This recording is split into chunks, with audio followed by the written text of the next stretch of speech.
All right. So we are working on slide 54. At year end, the company has completed services of $1,000 for a client, but the client has not yet been billed for those services. I don't know what type of work it is, so let me go back and okay. Let's look and see. Okay, so services revenue. All right. So service revenue, and then what's our other account that we're going to impact? Accounts receivable? Yes. So let's do our two T tables, one for service revenue and the other for accounts receivable.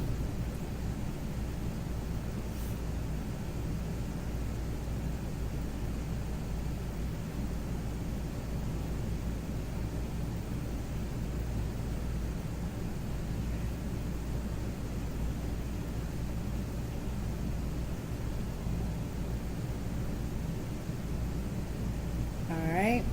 So AR is what type of an account?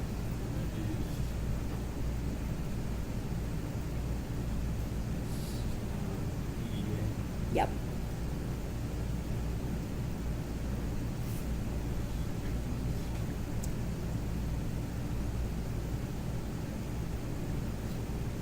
Correct. AR, I want to put the initial of what it is behind it. Is it an asset, an expense, or a drawing? It's an asset. And then revenue, is it is it a capital, liability, or revenue? Revenue? Yep. It's a revenue account.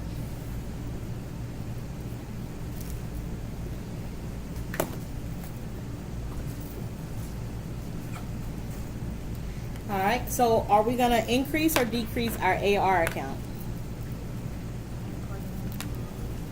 Increase it. We are going to increase it.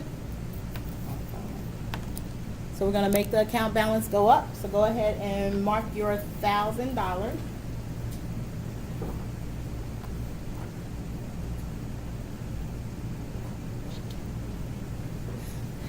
I agree with that. Now our service revenue, is it going to go up or go down? It's going to go up. Correct. Nervous for what? That's perfect. The next one is going to be interest receivable. At year end, the company has earned but not yet recorded $500 of interest earned from its investment in government bonds. So what is going to be our two accounts impacted?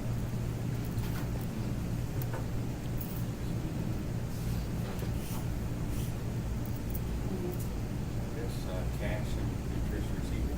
Interest receivable is correct, and cash is not correct. And the reason why cash is not correct is because when are we receiving that money? Later. Yep. So cash is not impacted right away.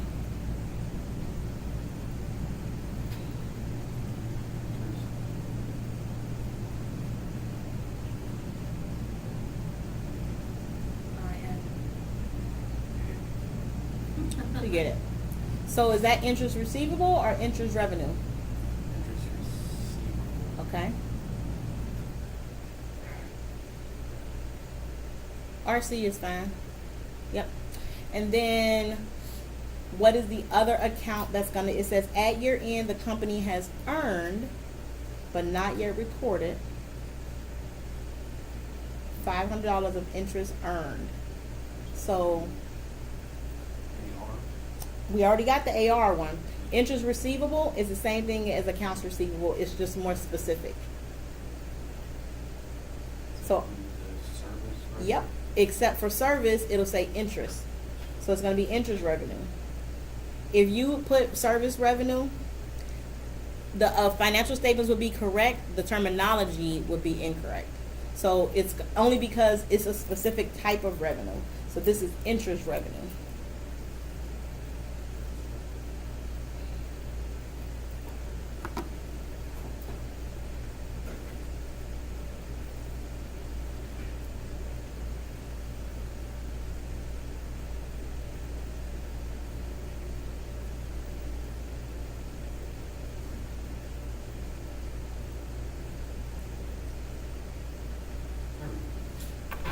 I like it.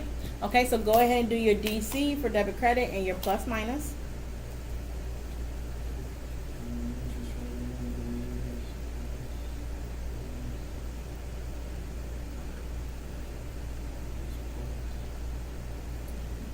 So what is interest receivable? What type of an account is that? It's interest you receive. Uh-huh. What type of an account is it? No, actually it's interest that somebody owes you. So what type of an account is that? Yep. You looked up at it. That was 100% correct. Yep. It's an AR account, so it's an asset. Yes. So it's a plus minus. And how do you know that that one is a minus plus? It's under interest revenue. Which is part of the clear, right? All revenues are minus pluses. So that is correct. So when we go to the entry, it's going to be $500 earned that has not yet been paid to us. So what do we want to happen to our interest revenue account? Does it go up or go down? Interest revenue goes What was our balance before? 0, Yep. And what do we want it to be? 500. Yep.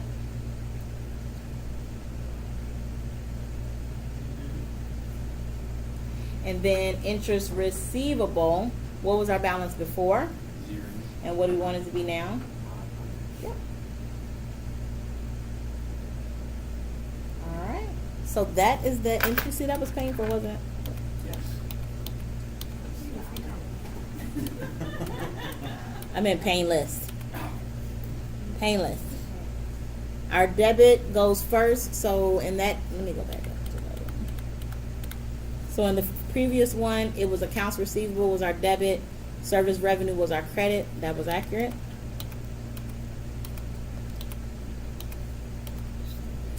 In this example, we have interest receivable as our debit, interest revenue as our credit. So that one was accurate. All right, so this is more of an explanatory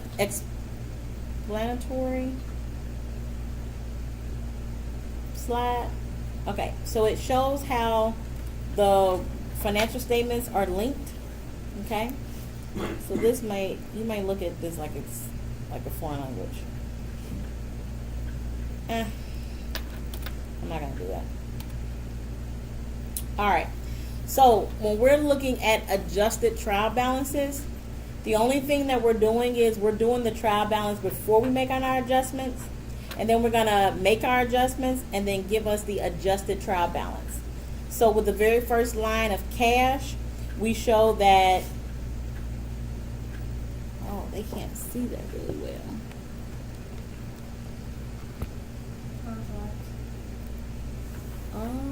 Well, hopefully they have their slides also, though.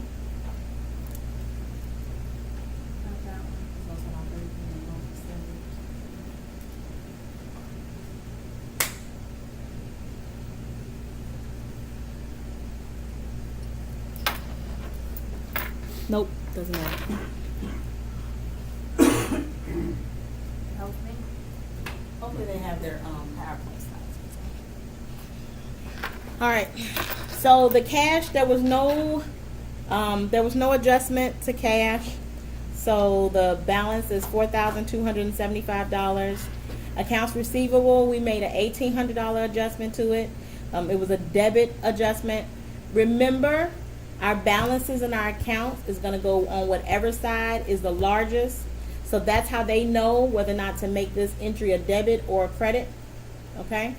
So accounts receivable previously was 0. Our adjustment made it $1,800. Supplies was $97.20 as a debit. We ended up expensing those supplies, so we have a credit of $1,050. So the difference between a debit and a credit is a subtraction, right? So now, and we know this because if you do the supplies account, right? You got the supplies T table.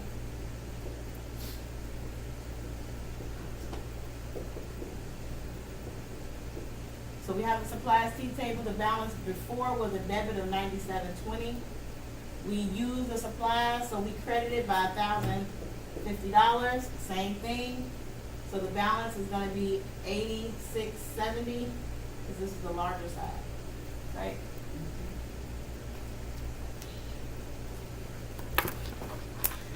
Prepaid insurance, we utilized $100 of our prepaid insurance, so now my balance is 2,300.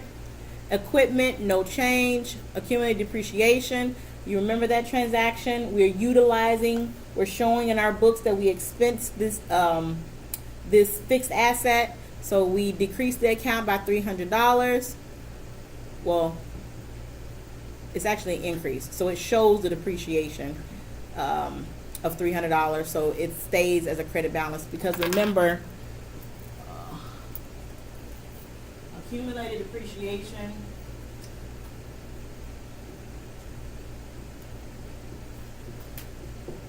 is a minus plus account because it is a contra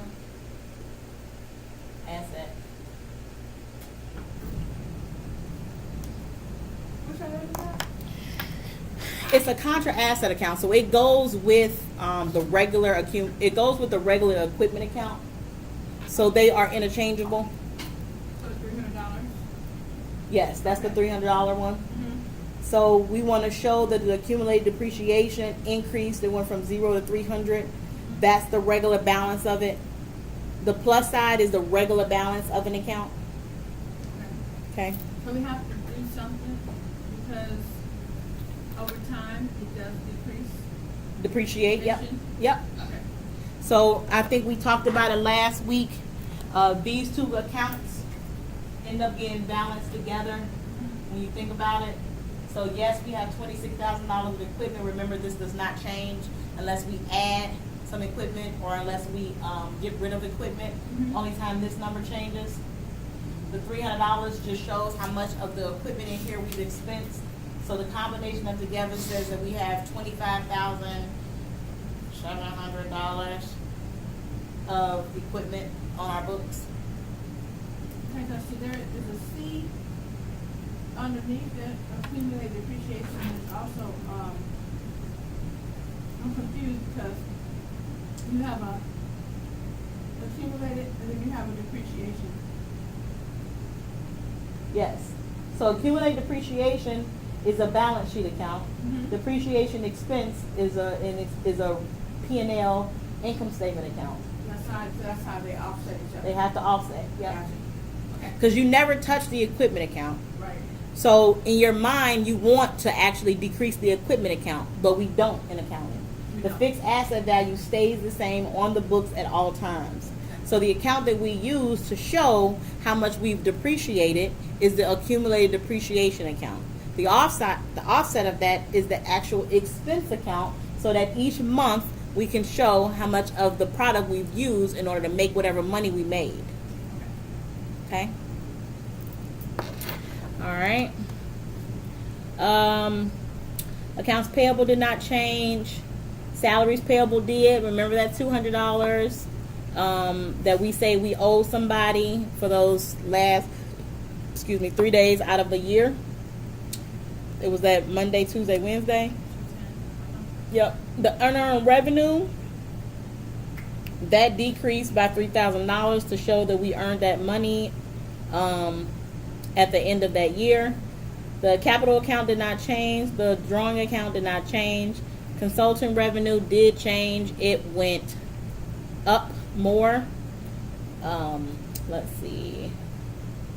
I'm not sure what F is. Oh, there was 2 entries to consulting revenue. Okay. Rental revenue did not change, and then this should be all of the expenses that happened with those adjustments. Okay.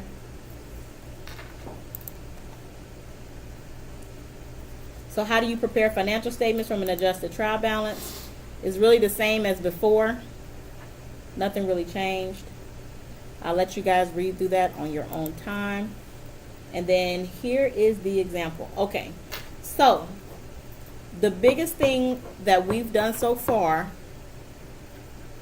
was the entire process of accounting. Okay, so we learned what the actual accounting equation is. A equals L plus OE. At no time do you really actually go back to the accounting equation, but you just need to know that all of this stuff that we're doing, how it impacts that accounting equation, okay? We learned how to create our T-tables. We learned how to categorize the different transactions. What's an asset, what's a liability, what's an expense, what's drawing, what's withdrawals, and what's revenue. You have to know those things. If you're not comfortable deciphering what category something goes to, you need to go back to chapter 1 and rework all of those small problems at the beginning of the book that tells you, okay? I can create some practice problems for the midterm that takes you all the way back to those. They won't be for any credit, but I will put them out there just so that you can practice and it gives you the answers to tell you whether or not you're doing them right or wrong, okay? So I'll put some of those out there starting from the very first chapter. So after the T-tables, we learned how to show what the balance is of those T-tables. So we learned that all the debits go on one side, all the credits go on the other side. Figure out the difference between the two, and then put the balance on the larger side, right? You take the largest side, subtract the smaller side, keep the balance on the larger side. That's how we tell the balance of our T-tables. Once we have the balance of our T-tables, well, before we get the balances, we create our journal entries. On all the journal entries, the debit goes first, the credit goes second. Once we have our journal entries, we have our T-tables, then we can do our balances. Our balances will take us to the trial balance. So you take whatever the balance is of that debit account or that credit account, depends on, you know, which side it is, and then you apply it to the trial balance, right? So if it's cash and our cash balance is a debit, we go ahead and put it here in cash. So that's going to look like this. I'm going to make up some transactions. Let's say cash is 2,000 and then 2,700. Let's do 2,800. And then we're going to do 75 on this side, just to make it easier. So 4,800 minus $75. Oh, that's just $25. Is that 4,275? I think this says 4,275. Okay. So that's 4,800 minus. 2775. Yeah. Yeah. So is this 4,275 now? I think that's 4,275. Yeah. For the sake of my not knowing how to add and subtract, let's just assume that this is correct. So 4,275 goes on the larger side. That then goes right here, because this is a debit, then this is a debit. Next one is going to be accounts receivable. So we have 1,800 here, right? And this is going to go as a debit here, because this is a debit. We got service revenue.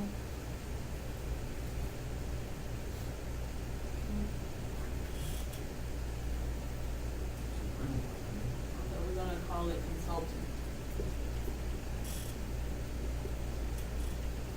And the balance says 7,850.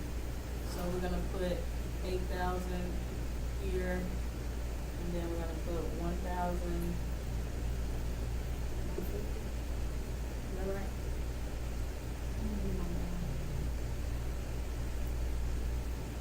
What's 9,000 minus 1,150?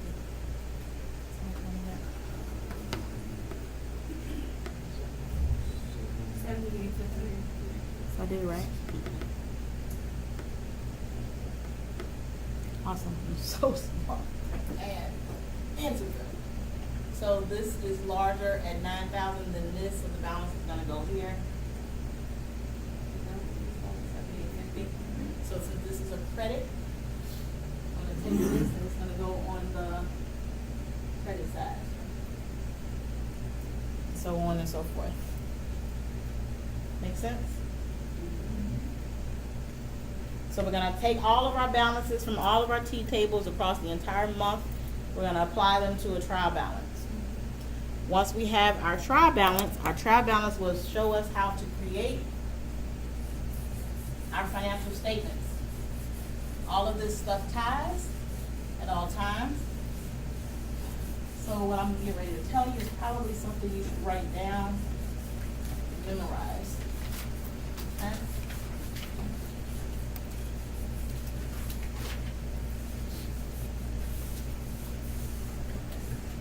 What's happening? All right.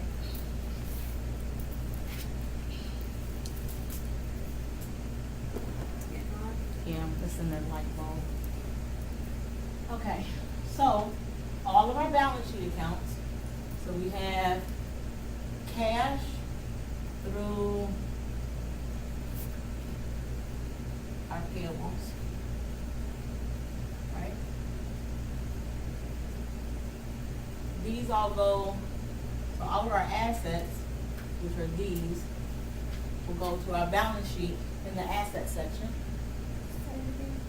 All of our assets, cash, accounts receivable, supplies, prepaid insurance, and equipment, and accumulated depreciation too, because these two go together. It's gonna be these. All of those go to the assets on the balance sheet, right? We learned that at the beginning. All of our assets and liabilities go on the balance sheet. And then all of our liabilities, these items right here, also go on our balance sheet. The only thing we cannot calculate yet is gonna be our capital. You can calculate no, you can't even do the liabilities and equity because you don't have your equity yet. So, I know I can't ask this question yet, but does everyone notice how our capital account does not equal the capital account that's on here?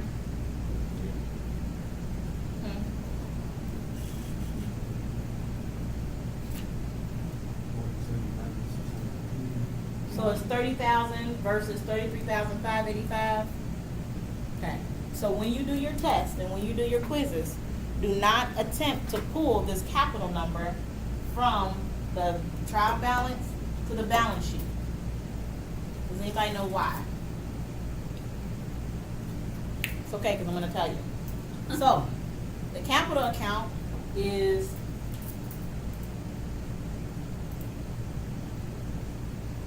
when we're doing transactions, it's the value of what the owner invested in the company, okay? But when we're doing the balance of it, it's a combination of what the person invested plus revenue minus expenses. Remember when you look at the loan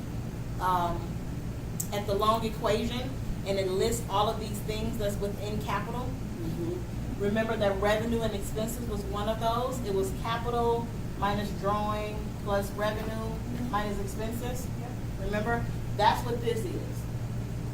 So although these are the transactions, once you find out the difference between your revenues and expenses, you then need to add it to the capital account to find out what the actual balance is. Because this is what you're telling the person, this is what we did at the end of our time frame. At the end of December, at the end of March, at the end of whatever it is, you have to take into consideration the pluses and minuses of the revenues and expenses. So this is the new capital account. After The revenues and revenue expenses. have been taken out. Yep. So, yeah, you have the true amount. It's the new amount. It's the new amount Mhm. after those have been taken out. Yes. So can you guess of what this 3,585 is? What does that 3,585 represent? It's the money that you put into the company. That's what the $30,000 is, right? Okay. The 30,000 was his capital input. So the 30,000 was the money that he put into the business. But where did that 3,585 come from? That's his profit. That's his profit.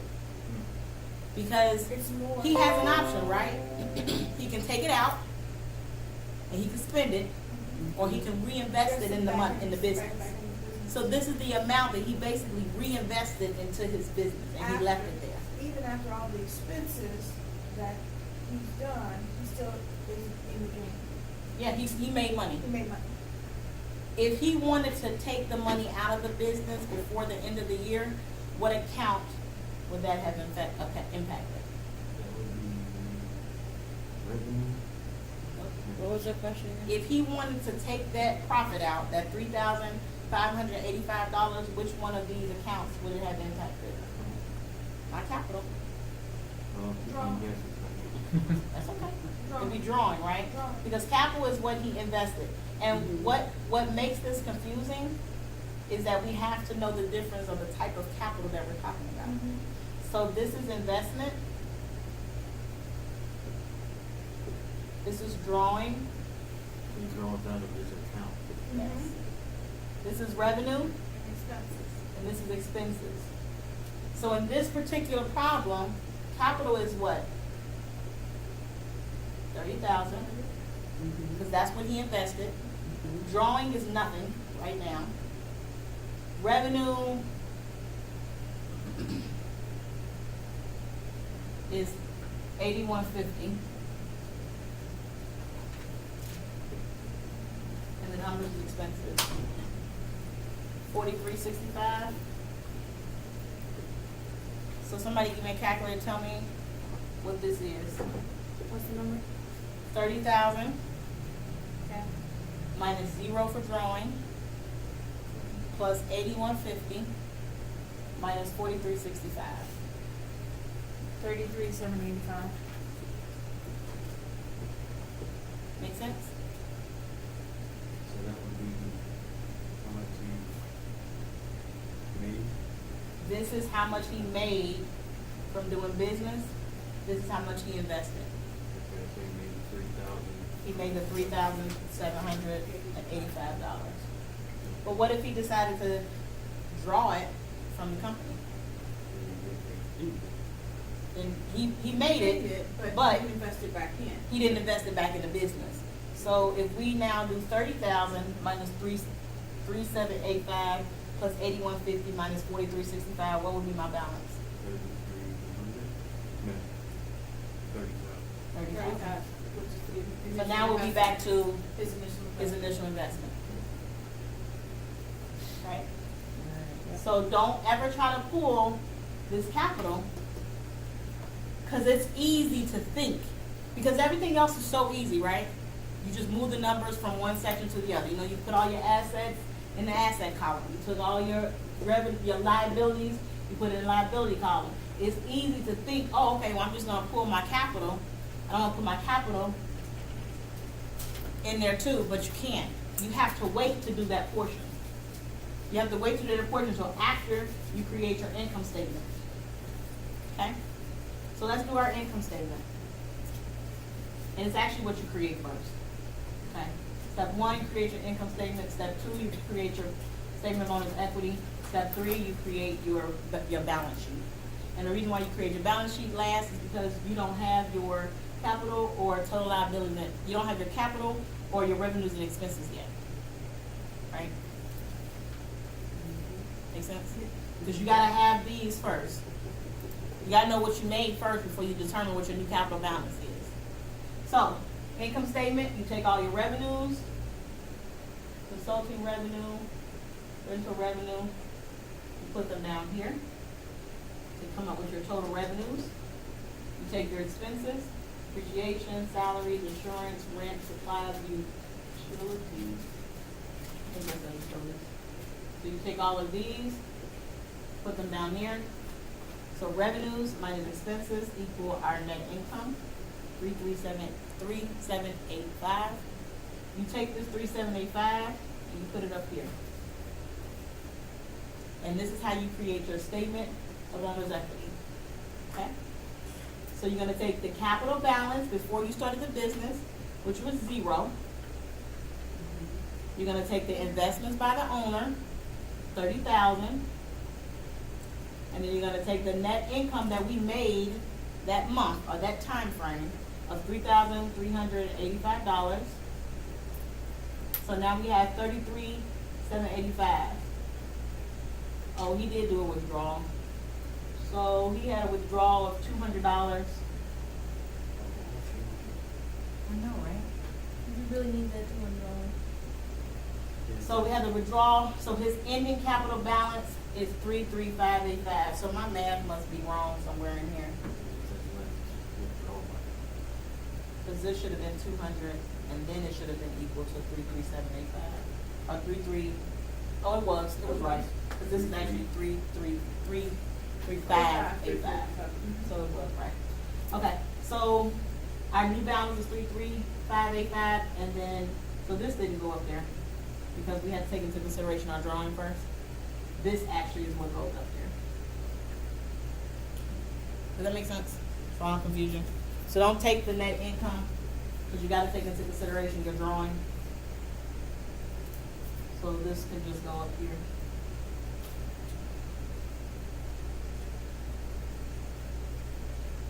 Once you have this number, then this can go up here. And those are your financial statements. So, the midterm would be the complete process from formula to financial statements. So you gotta do the balance sheet first, and then you can do the Statement of owner's equity, bonus equity, and then and then no, I'm sorry, you don't do the balance sheet first, you do the income statement first, okay, yes, because you gotta plug that. which is the easiest one.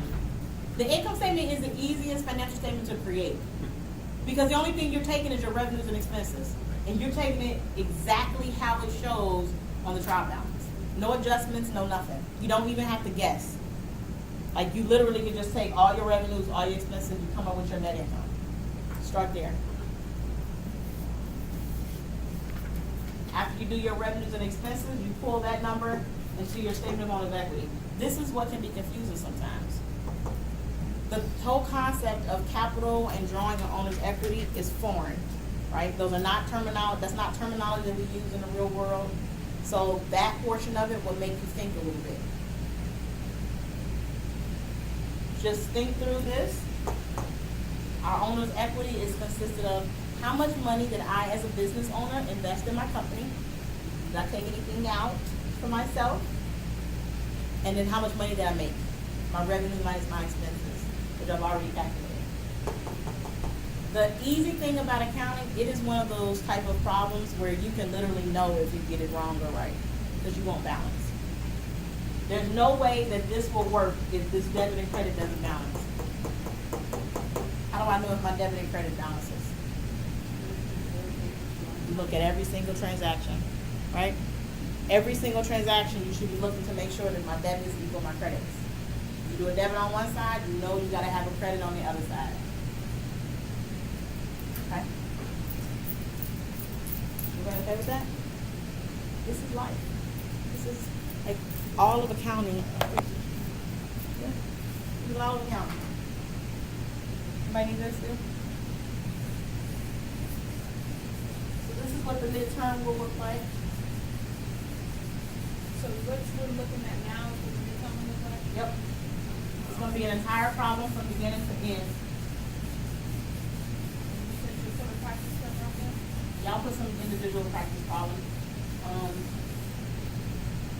we'll have we'll still have homework out there also, right? Yeah. Home will be out there for this week. Practice. Practice, and you'll be fine. You can't just like be like, oh, I know how to do it, and then the day of, because it's the smallest things that you will forget that will throw you off. And all it takes is one incorrect transaction that will throw the entire problem off. So literally your grade should be 0 or 100. Yeah. Right? Right. Oh, yeah. It should be a 0 or it should be 100. No joke. There's no joke. Because once you have something wrong, you can't go to the next step is over. You'll never be able to get the last one. Yeah, now it's a monthly rent. Mm-hmm. All right. Can we, like, use scrap paper during the exam, during the midterm, write our problem down? Say that one more time. Can we, like, use our note paper and write? Yeah, I encourage you to create your journal, your T tables. I I still do them today. So as an accountant and for 16 years, I still create, if I have a problem that I'm not sure what accounts I'm supposed to be impacted, especially if it's something I'm just not familiar with or something new for a different type of industry, I create T tables because I know if it's an asset, expense, capital, liability, revenue, or drawing, all right?